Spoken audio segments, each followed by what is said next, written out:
Hello friends, কেমন আছেন সবাই? আশা করি ভালো আছেন।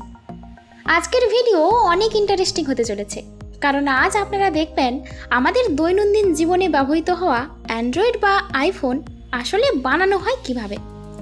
তো ভিডিওটি শেষ পর্যন্ত অবশ্যই দেখবেন, যেন কোনো গুরুত্বপূর্ণ তথ্য মিস না চলে যায়। তো চলুন শুরু করা যাক। Smartphone manufacturing process.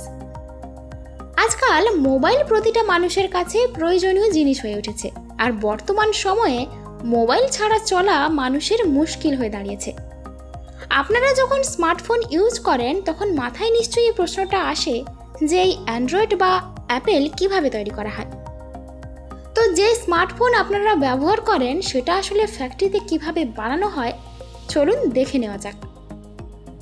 বন্ধুরা, ফ্যাক্টরিতে স্মার্টফোন বানানোর আগে প্রথমে ফোনের বডি তৈরি করে নেওয়া হয়। মোবাইলের বডি তৈরি করার জন্য সবার প্রথমে অ্যালুমিনিয়ামের একটি বড় শিট এই মেশিনে রেখে মোবাইলের সাইজ হিসেবে ছোট ছোট অংশ কেটে নেওয়া হয়। তারপর এই মোবাইলের বডি কভারের যেখানে যেখানে ছেদ করা এবং কাটার প্রয়োজন হয় ঠিক সেই হিসাবে মোবাইলের বডি কভার কেটে নেওয়া হয়।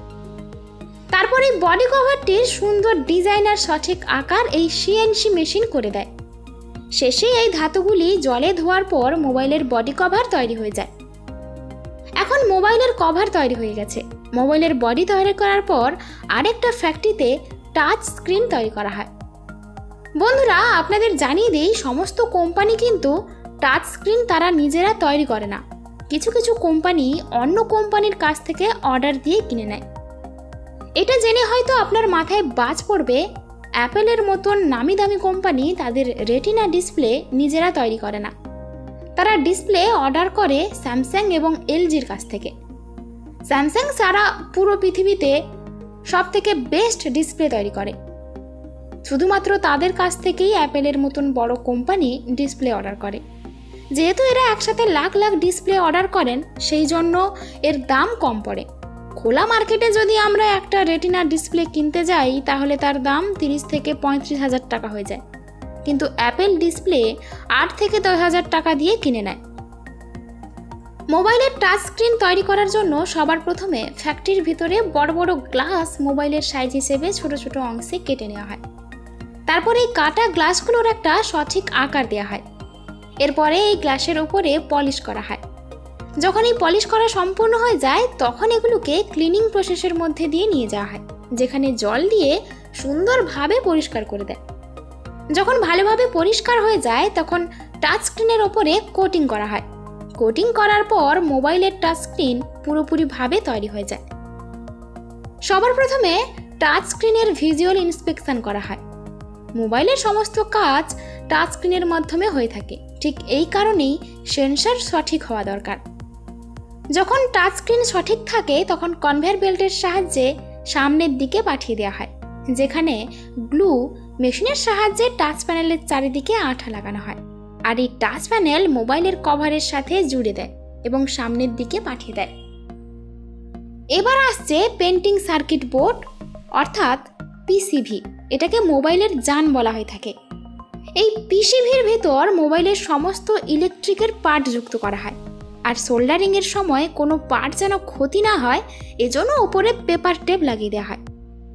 তারপর এতে ফ্রন্ট ক্যামেরা, ব্যাক ক্যামেরা এবং স্পিকার এছাড়াও বাকি সমস্ত কিছু লাগিয়ে দেওয়া হয়। তারপর এর উপরে পিসি পেপার ওয়াটার লেবেল চিপকানো হয়। এটি একটি সাদা কালারের স্টিকার হয়ে থাকে।